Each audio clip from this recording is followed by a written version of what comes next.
Welcome back to Sleep Well Horrors. We're doing another long story for the week. It's going to be real fun. We're doing another story by Fake Bra. We've done a few of his stories on the podcast. I mean, we really like his stories, so we're going to do another one. And this one is called I recorded the last unreleased episode of Deadly Echoes. The story is about a podcast, which is pretty funny because that's what we do. So I'm pretty hyped. There's a couple voice lines. Andrea, for the first time ever, will be voicing her own part because I can't do 4 characters. All right, it's too much. And so she's gonna do the role of Megan. And yeah, we're gonna have fun with this. It's gonna be probably about 30-40 minute read, so I hope you guys enjoy. And while you enjoy, go ahead and look at our links, go ahead and drop a subscribe, and follow us on the Instagram and all the other things that we have, like Spotify. But I don't want to take too much time. I really want to read the story. I've had this story for about a week and a half now, and I am ready. So without further ado, let's get into it. Andrea, take it away. I finished setting up the camera after spending enough time looking for the best spot to make the rest of the crew frustrated with me to the point they were loudly huffing and puffing right by my ear. I didn't care though. This story fascinated me ever since I first heard it some months back, and I was fixated on creating the best documentary about it. And these people, who I can't even call close to friends, could moan about it all they wanted. This wasn't going to deter me. Okay, I'm done. Quit complaining. Ready? I looked up to see Megan holding the microphone up to her mouth, brushing a strand of dark curly hair away from her forehead while nodding. 3, 2, 1. Good evening. We're glad to have you join the crew of Deadly Echoes again to tag along the mysteries left behind by those before us. Today we're looking at a case just as terrifying as it is infamous. We are, of course, talking about the ritualistic killings of the so-called Hellbringer, Abraham. For those who might not be familiar with this gruesome tale, as always with me, I have your favorite macabre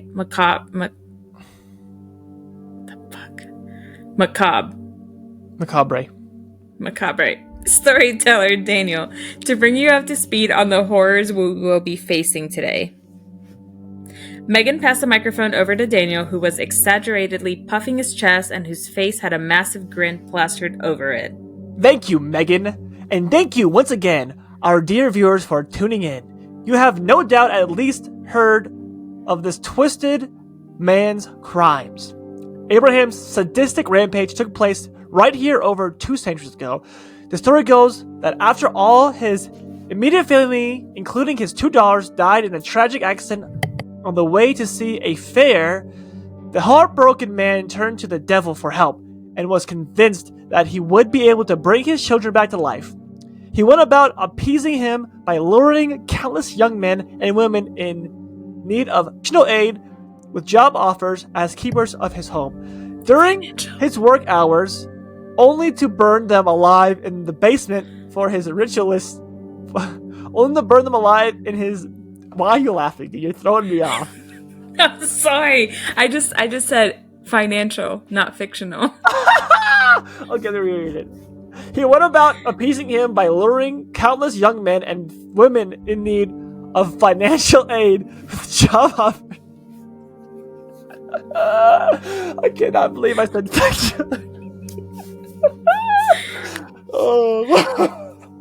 You know, it happens sometimes. Okay. He went about appeasing him by luring countless young men and women in need of fictional aid with job offers as keepers of his home during his work hours, only to burn them alive in the basement for his rituals. It is as much of a sad and tragic tale as it is sickening and disastrous murder spree. Alright, well, it doesn't matter. You can cut this out, but you did say fictional again. Did I? That's hilarious. All right. Out of the blue, Michael jumped into the shot, appearing from under the camera in a cheap attempt to jump scare the audience. I found it in poor taste, but I did most of his actions. His role as a comedic relief of the show forever pulled it back from what it really could have been. But in the end, who am I to give my opinion when I am just the guy behind the camera whose face would never be seen anyways? Sorry for making you spill your popcorn, dear fans.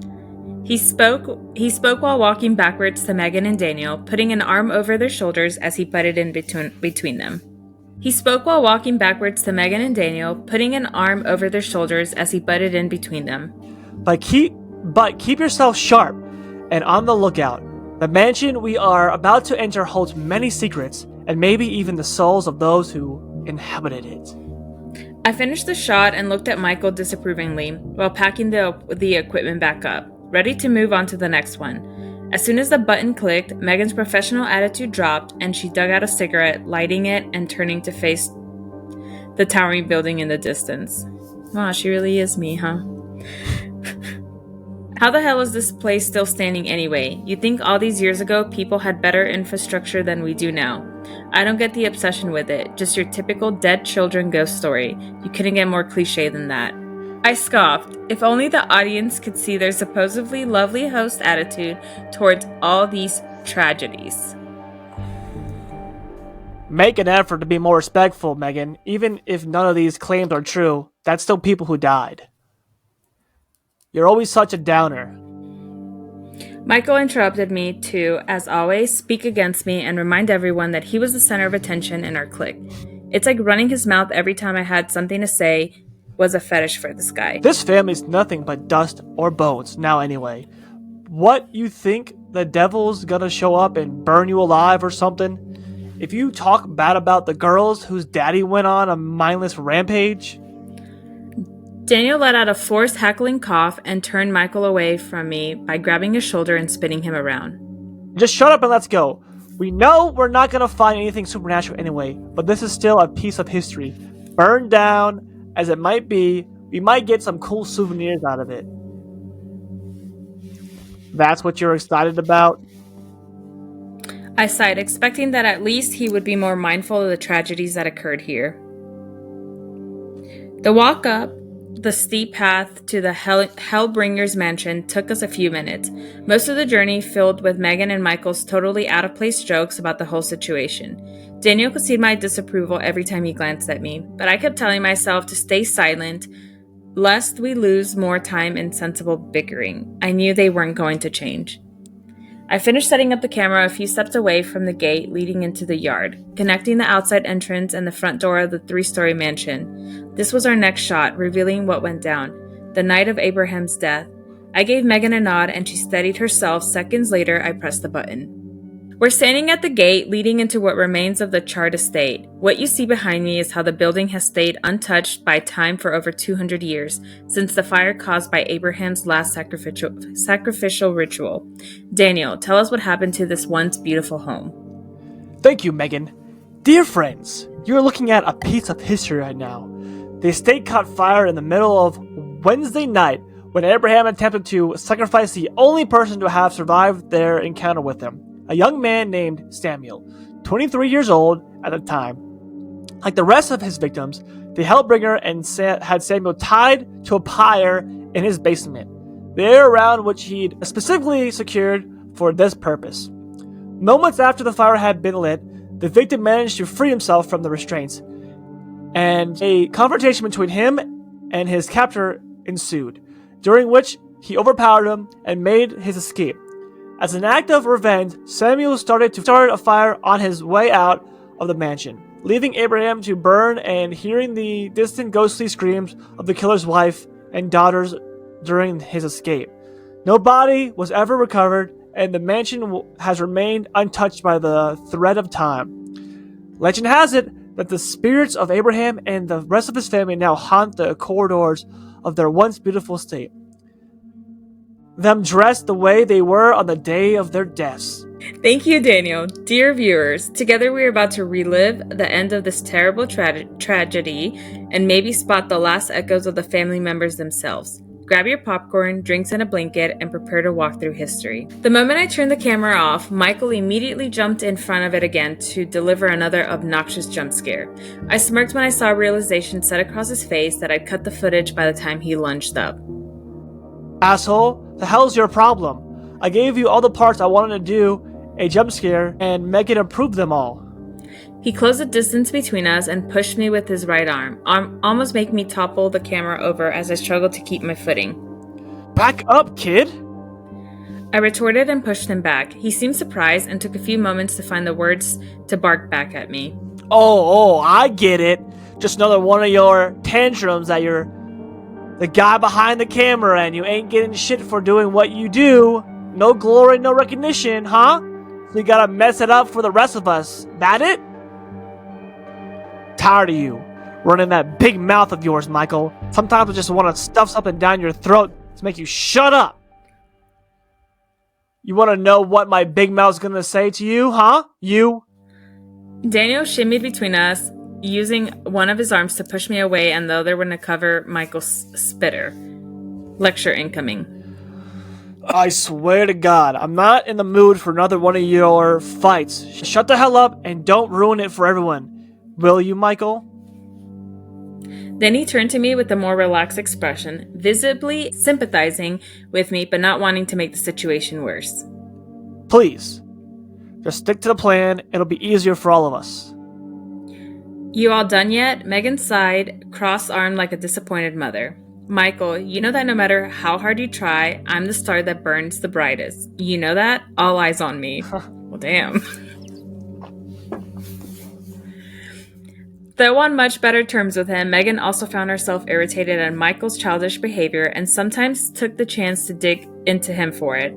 To remind him who owns the show. He seemed like he wanted to say something in response, but just lowered his head and muttered incomprehensibly, then went up the stairs. It took some forcing for the door to open, surprisingly. If we're here to listen to the stories, the Hellbringer's mansion burned for days on end after the last victim escaped, but this piece of charred wood was stronger than any of us expected. Entering the mansion was a big shift of the atmosphere.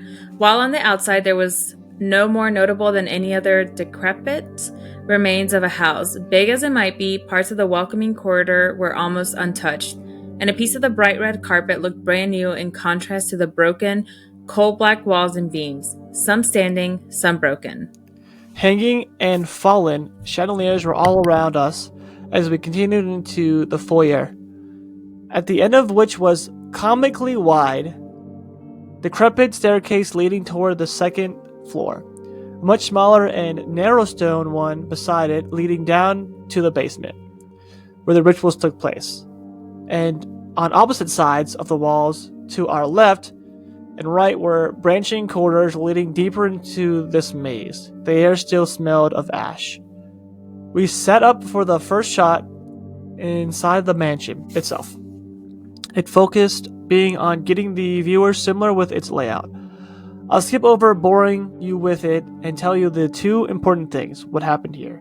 First, the only rooms you need to know about are the basement, the two daughters' shared bedroom, and the master bedroom of Adam and his wife. Aside from them, Megan went through literally every corridor and dead-end space of the estate. This scene was such a drag. The second thing is the first instance of disappointment from Megan that I'd have to endure this long night. She practically couldn't wait before pretending to feel a cold chill in the middle of her recitation. Something I told her was incredibly disrespectful and out of place for the story we're here to cover. That only earned me an eye roll and made me the butt of Michael's jokes. So nothing new. Who listens to the operator anyways? While I was putting away the equipment after we finished shooting, Daniel came by and crouched by me while Megan and Michael were smoking on the staircase leading upstairs. Another gesture I found to be a lack of total taste and disrespect. He put a hand on my shoulder and spoke in a hushed tone. I know you don't agree with them on a lot of things, but just try and hold your tongue. You know they're not going to listen anyway. Don't cause yourself any needless headaches. Yeah, man, I know. Just Michael's getting on my nerves, even worse with each passing day. He knows I want to play a bigger part than just being the faceless guy behind the camera all the time, and He uses it against me. He's no better than some teenage rebel. Daniel laughed and patted my shoulder, then got himself back up. I'm sure someone's gonna shut him up one day or another.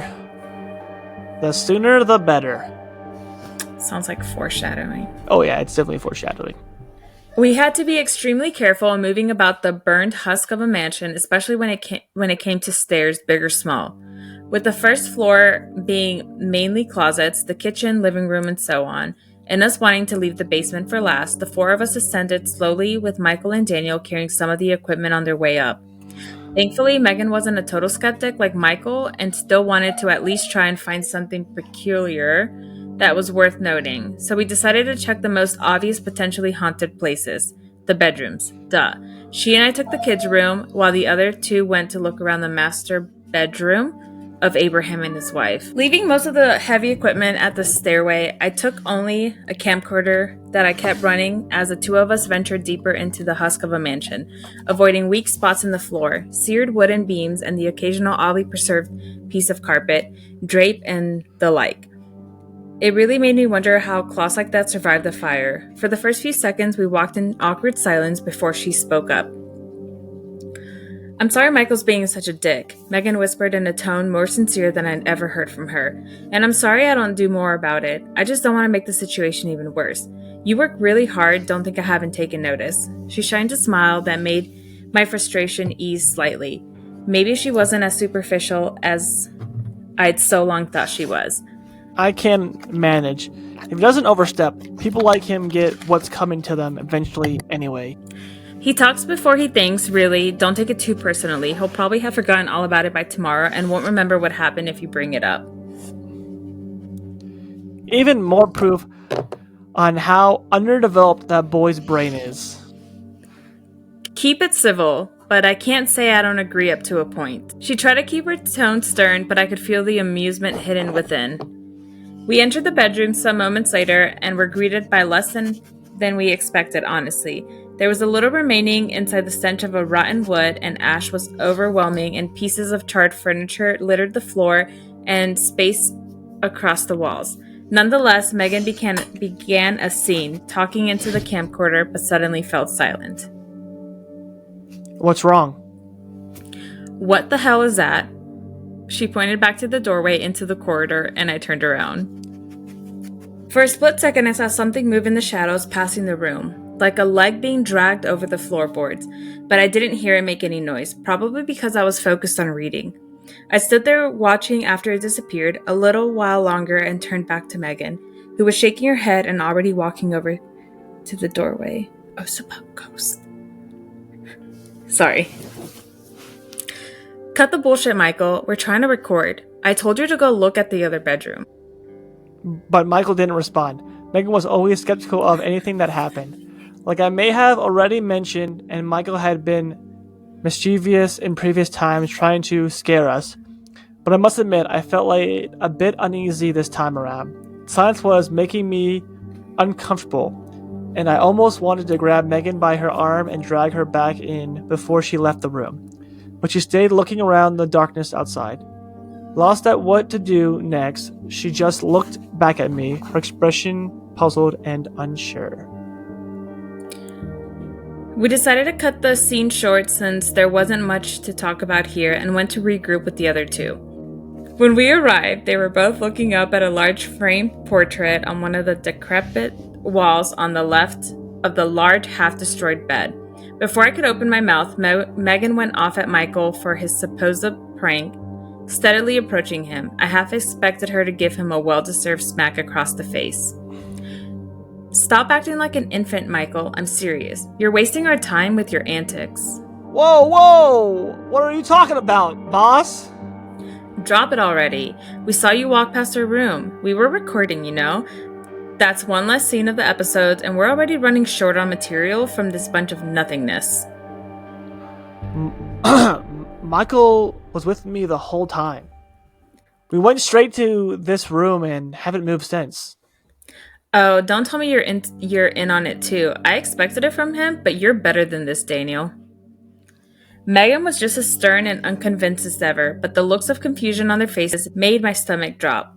I looked back towards the hallway, half expecting to see someone or something just standing there menacingly, but it was just darkness beyond the hallway.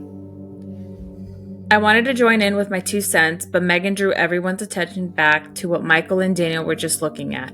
She let out a whoa, and so did I when my eyes found their way to the portrait. It was a very large, visibly expensive, but it was also burned, most of it anyway. The edges of the framing were blackened and 4 figures stood in view. A woman sitting in a red cushioned chair with what I think was a white wedding dress, holding a bouquet of flowers in her lap. Her right shoulder and everything above it was burned away, so I couldn't see a face. On either side of her were 2 young girls, which I could only deduct from whatever remained of their figures. They were barely taller than the armrest of the chair, and I couldn't make out any part of the clothing, only that both of them wore a pair of white fluffy sandals. The 4th figure stood out much more notably. Behind the armchair, with one hand reaching towards the girl on the right, the other pressed to his chest, stood a tall man with grayish hair, slicked back, neatly wearing a white shirt and a dark blue button vest over it. The man was clean-shaven, and his mouth formed a slight, welcoming smile, eyes almost looking right back at us. This portrait was of the killer's family, and only Abraham hadn't been burned away. No, he was completely intact, while the rest of the painting was completely destroyed. How the hell does that happen? Why does it look like the fire never even touched him? I asked, putting into words the question lingering in everyone's mind. Maybe it was coated in something that made it more resilient to the flames? Daniel chimed in, looking at the tree for approval. That's fucking stupid, Daniel. Michael butted in with his invaluable input. We stood there trying to make excuses for how the painting had survived when out of nowhere a loud, continuous crash interrupted our conversation and caused Megan to gasp.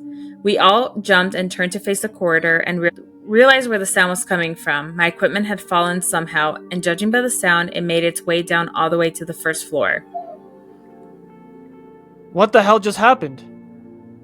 Michael shrieked. I was sure he was one more noise away from curling up into a ball. Relax, Megan adjusted herself and cleared her throat. Sounds like the equipment fell. It's nothing unusual. This place has been falling apart for over 200 years now. Come on, let's get back to it and hope nothing's broken. Michael followed her like a dog does its owner out of the room as soon as she finished her sentence. But I stayed back for a few moments again, that feeling of dread and unease creeping back up after the sudden scare had started letting me go. Dan and I exchanged a concerned look, and without a word between us, I could feel he was just as unsure about this as I was. But we had no choice, and we definitely didn't want to get separated from the other two. We quickly caught up with Megan and Michael, who were already going down the stairs after confirming basically all the equipment, bags, camera, and everything else, took a sleigh ride to the floor below. For a very short time, I was relieved to find out there was a reasonable explanation for what had happened, but I looked over the area where I left them and saw that no floorboard or beam had fallen that could have knocked them over. 2 or 3 minutes later, after we made sure nothing was broken or damaged beyond repair, I was ready to call it quits and get out of this creepy place, excited to never return. But Megan's next words felt like a bullet through the chest. Okay, the stairs to the second floor are too damaged to get there safely, and the third floor is basically non-existent anyways, just wood and rubble from what I saw outside. So we'll go check the basement out, and then we wrap it up. Well, what did you just say? My jaw was left hanging, and the question came out more intense than I intended it to. She looked at me, eyebrows raised, and crossed her arms. Michael's shit-eating grin made the situation even worse. I said, we're going down to the basement. We barely have anything to get this episode out, and we have a deadline, remember? And I try to be more civil if I were you. I'm sorry, Megan, but with all this weird things that have happened, I don't like this one bit. Not one bit. And I have a show to run. She was quick to shut me down. What's up with you three? We've been recording creepy places for how many years now? But a house over 2 centuries old falling apart is what gets you? Yeah, grow a backbone. Michael laughed and threw his hands towards me in a mocking manner. You're just making everything worse than it really is, because you're scared. Nothing to be afraid of here, right, boss? Daniel, like usual, was the only one to speak to me like I wasn't below him. He once again placed a hand on my shoulder and patted me on my back afterwards. Come on, let it go. We're in and out of that place in no more than 10 minutes anyway. Then we're going. Sound good? No, it didn't sound good, but I was exhausted, defeated, and I needed to keep this job, so I had no choice but to follow Megan and Michael down the spiral stairway into the basement, Daniel following close behind me. The shift in the atmosphere was immediate as we walked deeper and deeper into the stone stairs. The air was stuffy and cold, a shiver rattling my entire body as I took the final step down and turned on one of those 2 flashlights we'd grabbed from the bag. Megan had the other one, and she'd already started looking around by the time I got down. The basement was decently spacious, and my eyes were immediately drawn to the wall on the other end where she was already shining the light at. A metal rod I assumed served as the pry for animal sacrifices was elevated by a platform surrounded by bricks, and around it was a giant pentagram with various symbols I could not recognize carved into the floor all over it. No part of the basement was made of wood, as I assume you already realized alone. Otherwise, the place would have burned down way before it did. There were old tables with dusty, torn tomes around them, instruments that looked terrifying and like their only purpose was to inflict pain, drawings on the wall, and the crude drawings of what I assumed to be religious scenes, or however you'd call ones about the devil. The 3 of them stood in awe at the sight, and though I was also intrigued, I was too unnerved to still provide anything worthwhile to the conversation. Michael went to look at the tools while Daniel flipped through the old pages of who knows what, and Megan circled the pyre and looked at different parts of the Pentagon. Okay, let's set up the camera quickly. We have to get as much out of this as we can. Look for anything that might cause the viewers to ask questions. Megan ordered swiftly, running over to Daniel and eyeing all the books. Michael's fascination with the tools he found disgusted me, and I wanted to get out of there as fast as possible, so I obliged. I set up everything in the middle of the basement, making sure to capture a part of the pentagram on the floor and the metal pyre in the back. And with Megan standing slightly off-center to the right of the shot, she took a breath and began. Ladies and gentlemen, we are standing right where the horrific sacrifice happened more than 200 years ago. You can see the pyre behind me, the same one that claimed so many lives, the same one, the last victim before he set the fire that burned down this mansion and put an end to the killing spree of Abraham the Hellbringer. A short history lesson later, Megan moved over to Daniel and his assortment of old books at one of the tables. I turned the camera to follow her, pulling at my shirt's collar. In the meantime, maybe it was the air here in the basement, but it was getting oddly hot. Daniel here has found a collection of old books, likely belonging to Abraham, the contents of which he's about to. She wiped a drop of sweat away from her forehead and ruined her hair while doing so, letting out an annoyed exhale. Ugh, cut. We're starting over. Why the hell is it so hot in here? You guys feel that? Michael's voice cut through the disappointed silence and approached the 3 of us. And only then did we put more thought into the question. The chills we'd get through our bodies from time to time had suddenly been replaced by big enough heat to make all 4 of us sweat. We stood silent, our eyes wandering from each other to the corners and walls of the basement, waiting, listening. We heard it. Rustling, crackling, smoke coming down the stairway. We couldn't believe it. An unspoken agreement fell between the 4 of us, and we left all the equipment as it was, sprinting toward the stairs, but we were stopped in our tracks. From just around the corner, we could hear something dragging itself across the steps, across the wall. A sound so terrible it made me physically sick hearing it. We froze in our tracks too, terrified to speak or move. Moments later it appeared. A charred arm with some fingers melted together slammed its palm into the wall, moving itself closer to us. Then a leg the lower two bones visible and blackened toward the fleshy, rotten foot that stomped onto the platform with anger. Our yells of horror synchronized as the towering figure, at least 2 meters in height, emerged from the corner of the stairway. God, I shuddered picturing it even now. A ghoul that, by all means and laws of nature, must not be moving, let alone stand as it is alive. The face was the first thing that burned itself into my memory. That damn face, the eyes that lacked lashes, brows or eyelids, dead but filled with so much rage staring at us. The completely hairless head, the flesh charred and rotten and black, with the left side exposing a darkened skull. Its torso, like the rest of it, looked like it had just come out of an incinerator. The sternum was exposed, the right side of its ribcage along with it. Some of its ribs black as coal and some missing altogether, guarding a void of nothing under it. The stomach and everything around it was covered in blisters and hanging flesh. Somehow this creature still produced sound, a screech so inhumane and primal, I almost vomited at the mixture of that and the sight before me. That sounds like it'd be in your nightmares. Yeah, Ruh-roh, Raggy. What? Let's see what we do. Oh. I totally need that. You said... you said... You're like, okay. Sorry. Oh my god, that's so funny. It continued its advance toward us, taking the next step down into the basement with only 2 more left. My memory blanks out here for the next 2 seconds, and I wish that it was all just a horrible nightmare, but it wasn't. And I found myself bumping into the camera and knocking it on the floor, with me following it on the way down, my elbow taking the entire impact. Ooh. The pain was so sharp I barely managed to keep myself from shutting my eyes, but my adrenaline was through the roof. Megan and Michael were moving back slowly, of course the latter hiding behind her.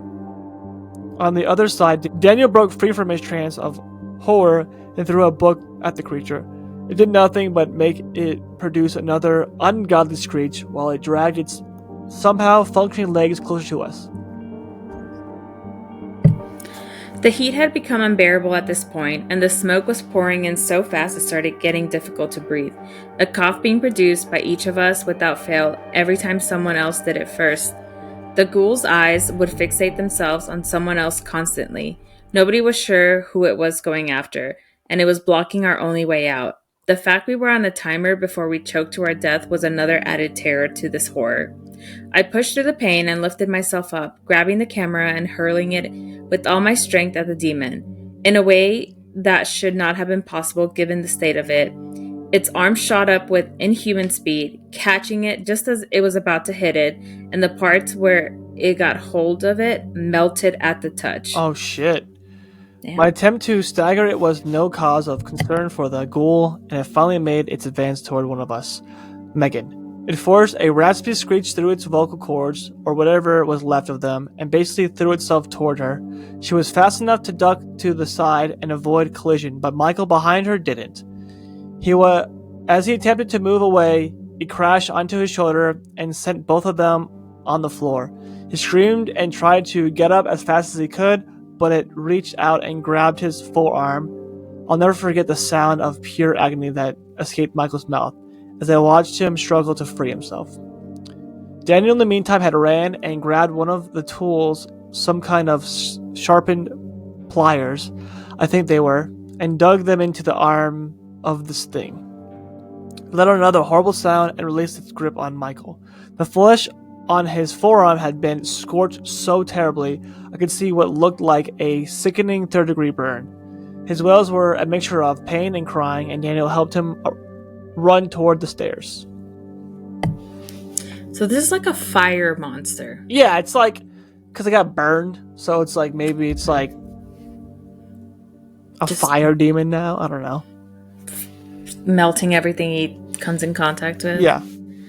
I was unable to move out of pure terror, watching the pliers melt inside the arm of that ghoul as its gaze fixated on me. That snapped me back to reality, and I ran with the others, helping Megan up on the way. All of us could not stop ourselves from coughing the entire time by now, and we were struggling climbing the stairs. I was the third to make it out of the basement, followed by Megan a few steps behind me with an honorable mention to that thing constantly vocalizing to remind us it was still coming. As we got back to the ground floor, we were greeted by an inferno, a recreation of the fire that was thought to have ended everything, but now we know that it didn't. Smoke and ashes were making it difficult not only to breathe but to see as well. The only way out was forward through the main door, which was far enough to be completely obscured by everything around us. Wooden beams were falling left and right, fires were reaching out all around us as if desperately trying to make contact with somebody. Parts of the upper floor began bringing themselves down around us. We shouted at each other to go, everyone holding a hand up to their mouth and nose in a desperate attempt to give ourselves more time to, as every second was invaluable. As Michael, Daniel, and I ran together, we heard Megan release a sound between a gasp and a cry. And we turned to see her on her all fours trying to crawl forwards. I can't breathe. She struggled trying to lift herself up again, only to fall harder than last time. And behind her emerged a towering abomination again, looking at her like prey. Michael! Get the the door, you're wounded! I shouted, and Daniel and I gave it our best to reach Megan before it did. We were too slow. Having gotten barely halfway there, the creature stood over Megan and let its entire weight fall on her, crushing her under it as if she was a pillow. She screamed so loud, so pained, a sound I never thought could come out of a human being. Its torso was in full contact with her back, and its forehead rested over her right shoulder, and that's where her skin began sizzling and her suffering became even louder. Tissue melted, flames sparked, and Megan reached out her left arm towards us weakly. I couldn't force myself to look her in the eyes. Daniel continued his charge, but I knew it was too late to do anything to help. I dug my legs as hard as I could into the floor and grabbed him, with both my arms trying to pull him away despite his protest to continue forward. He kept telling me to let him go, to help her, to do anything, but I could only watch and try to save him and myself. The creature lifted its head and turned to look at her, its left arm lifting and pressing down on her head. Her hair immediately began burning away until nothing was left and her skin started melting under the touch. That was not Megan anymore, that was a corpse whose attempts at getting out became weaker and weaker. By the end, her arm had fallen to the floor, parts of her skin that hadn't melted away were engulfed by flames, and her soulless eyes stared at us even after she stopped moving. It was a devastating scene, and after a final cry of despair, Daniel gave up and turned to run with me, both of us supporting each other through our coughs and stumbles. We reached Michael at the door, the walls falling around us, forcing us to dodge the flaming debris around us, and the three of us rammed it. It wouldn't open. Through desperate bangs and kicks, we tried again and again to bust through it at no avail. I was barely keeping myself going by now, and so were the other two. Michael was reduced to tears and gave up, falling to the floor in a fit of coughing, clutching his forearm, but Daniel and I persevered. In a moment that I could only describe as a miracle, a combined thrash of both our bodies against it made it fly open, and we rolled down the stairs leading out, unable to recover our footing for a few seconds. Once I got up, I looked back to find the ghoul looming over Michael and watching him. It reached down and spun him around by his side, no doubt leaving another excruciating burn on the poor boy. He screamed, or at least tried to, his voice so weak and hoarse by now he couldn't produce much of any kind of sound. I watched him raise an arm at the creature in a last attempt to protect himself before another wooden beam fell from the ceiling straight toward him. Impaling him through the mouth, his body spasmed and twitched, his arm dropped, and he became completely motionless. I wanted to scream, to cry, but I couldn't.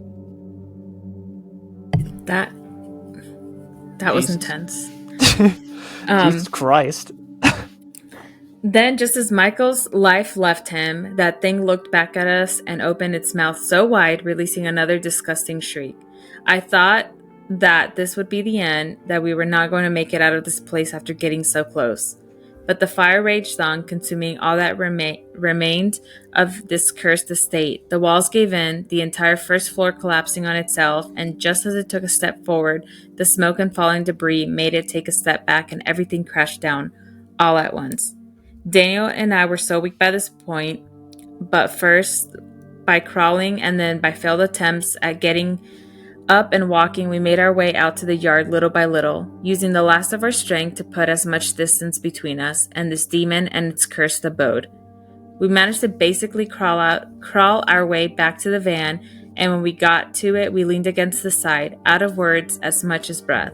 I turned to face Daniel, who was already looking at me, his gaze hollow and lost. Yes, we got out, but I don't know how to continue living.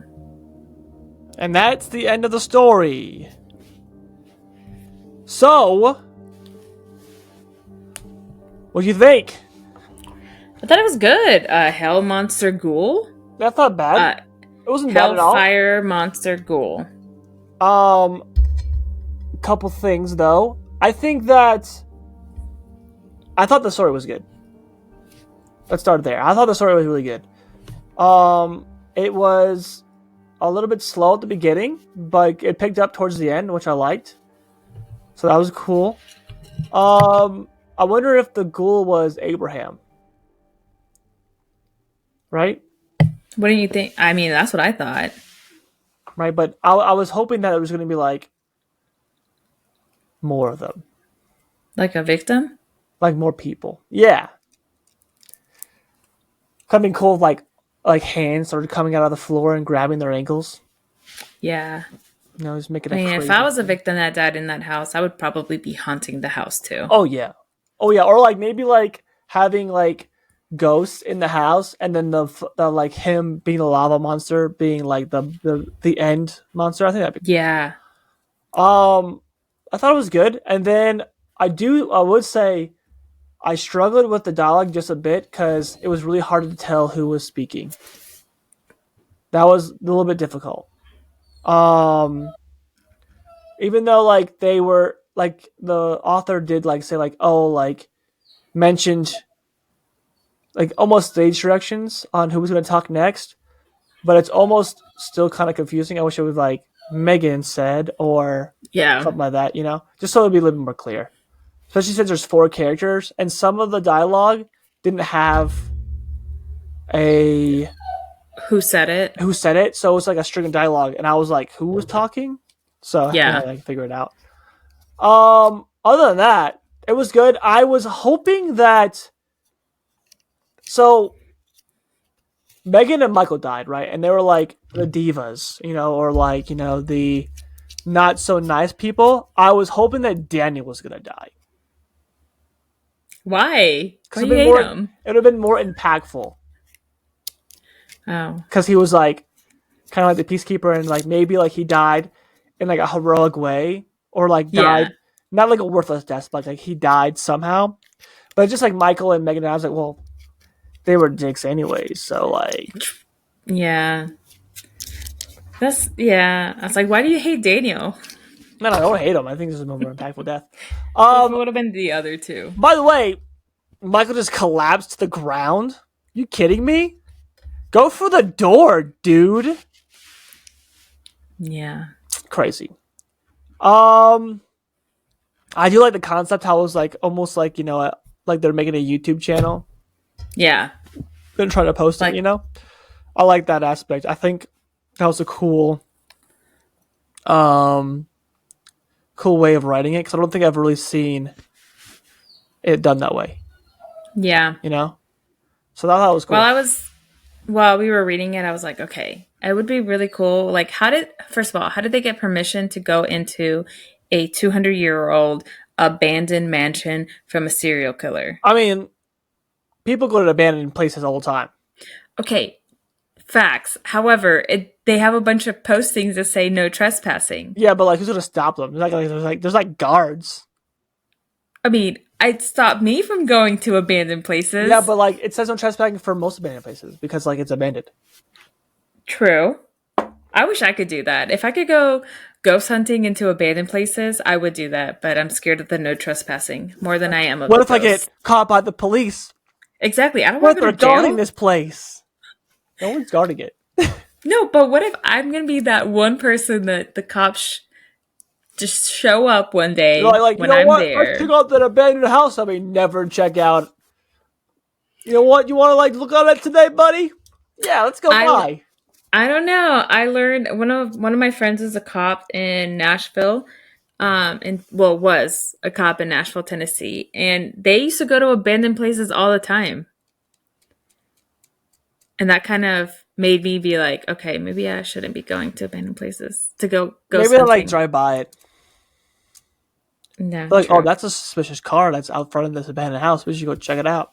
The worst Yeah, I thing guess so. that they'll do though is they're not going to arrest you. They're just going to be like, hey, get out of here. They don't arrest you? Not really. For trespassing and abandoned Yeah. places, they'll be like, what are you doing here? You're not supposed to be here. You need to leave. You know, Oh, good mostly. to know. Unless you're stealing, and then they're going to arrest you, obviously. Well, what are you going to steal from there? Yeah. Um, Good story. I liked it. I enjoyed it. that's funny. I'm afraid of the trespassing signs. Oh my god, that's hilarious. I liked it. I liked how it was like, a little bit of a true crime. They're Hmm. investigating it. I feel like it ended fast though. For like, it was a slow build to get to the monster. I think that the conflict happened too quickly. Yeah. You know? They kind of all died within like 2 minutes. I wish that it was like more things happened while they were there, and then it was the monster instead of it being like him just arguing with Michael the whole time, and like him talking about Michael, and then the conflict. Right? I wish it was more like, oh, this thing creepy happened, or like I followed. I Michael called me, or like Megan was calling me into a room and she wasn't actually there. Stuff like that. That Yeah. would have been kind of cool. Like if there's more haunting stuff to lead up to that. I think that would have been really cool. But other than that, I think it was a solid story. I think it was not bad. It was a good read. That is good. Just a few Fake critiques. bruh does it again. Yeah, it wasn't bad. It wasn't bad. We struggled a little bit on the reading part. It's been a while since we've been reading, so I get it. A little rusty. About 3 weeks since we read. But anyway, I hope you guys enjoyed the story. We enjoyed it, and stay tuned for more exciting things happening in the future. I have some things cooking. And some ideas. So maybe you'll see them in the future, maybe you won't, but we're gonna make it happen. Other than that, like, subscribe, and comment. You know how I like them comments. And we will see you next time. Check out the Spotify, check out the Instagram, the Reddit. It's all linked in the description.